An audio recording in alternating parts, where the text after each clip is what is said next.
এই যে ভূমিকম্প হলো আপনার গান বাজনা বাজানোর কারণে।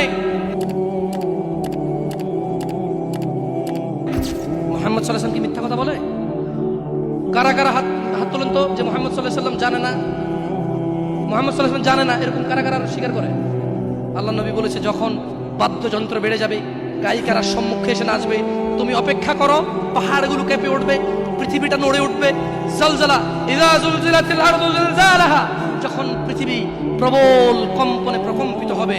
ওয়া খরাজাতিল আরদু আসকালাহা, যখন এই মাটি তার ভিতরে যা আছে একদম লাথি মেরে বের করে দেবে, লাশ হোক আর যাই হোক, মাটি বলবে যে বের হও, বের হও আমার থেকে, বের হও, আমি তোর আর কাউকে রাখবো না। وقال الانسان, মানুষ বলবে মালাহা মালাহা, পৃথিবীটা কি হলো, এই মাটির কি হলো, কেন সে কবরগুলো লাশগুলো বের করে দিচ্ছে, কেন সে স্বর্ণ মতি হীরা মানিক্য বের করে দিচ্ছে, মালাহা এর কি হলো, কেন পাহাড় নড়ে উঠছে, কেন পাহাড় ভেঙে চূর্ণ বিচূর্ণ হয়ে যাচ্ছে। মানুষ বলবে মালাহা, পৃথিবীর কি হলো, বিআন্না রাব্বাকা ওয়াহালাহা, পৃথিবী এটা করবে, বিআন্না রাব্বাক, কারণ তোমার প্রতিপালক আও হালাহা পৃথিবীকে আদেশ করেছে।